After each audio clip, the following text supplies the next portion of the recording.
साल 1975 12 जून। इस समय देश में गर्मी का आलम ऐसा रहता है कि लोग अपने घरों से बाहर नहीं निकलते।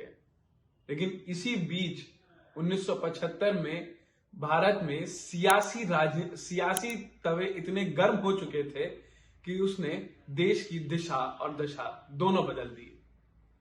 जी हां, आज हम बात कर रहे हैं उस फैसले की जिसने उस समय की तत्कालीन प्रधानमंत्री इंदिरा गांधी को इलाहाबाद हाई कोर्ट के जस्टिस जगमोहन लाल सिन्हा और उनकी 5 जजों वाली बेंच ने करीब 4 साल चलते हुए इस मुकदमे पर इंदिरा गांधी को दोषी करार कर उनके खिलाफ फैसला सुनाया। मामला था कि लोकसभा चुनाव के दौरान मशीनरी का दुरुपयोग करने का मुकदमा इनके खिलाफ दर्ज किया गया था और यह मुकदमा कराने वाले कोई और नहीं बल्कि इन्हीं के प्रतिद्वंदी राजनारायण थे, जिन्हें इंदिरा गांधी ने करीब 1,10,000 वोट से हराया था। हाईकोर्ट के फैसले के अनुसार अब इंदिरा गांधी 6 साल तक किसी भी पद पर कायम नहीं रह सकती थी।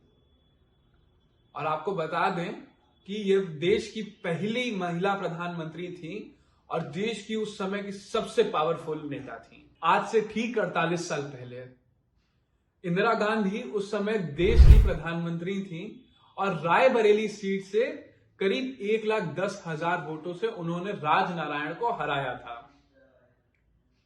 इसी बात पर तिलमिलाए राजनारायण ने इलाहाबाद हाई कोर्ट में इंदिरा गांधी के खिलाफ मुकदमा दर्ज किया।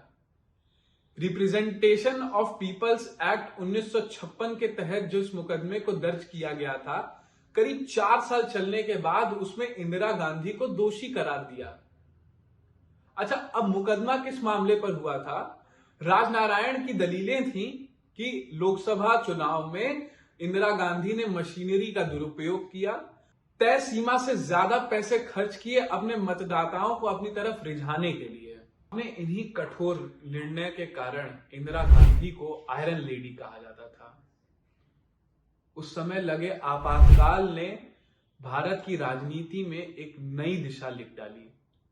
गौरतलब है कि देश और विदेश में भी ऐसा पहली बार हुआ था जब देश के प्रधानमंत्री को हाई कोर्ट और सुप्रीम कोर्ट दोषी पाया और उनके लिए सजा भी सुनाई।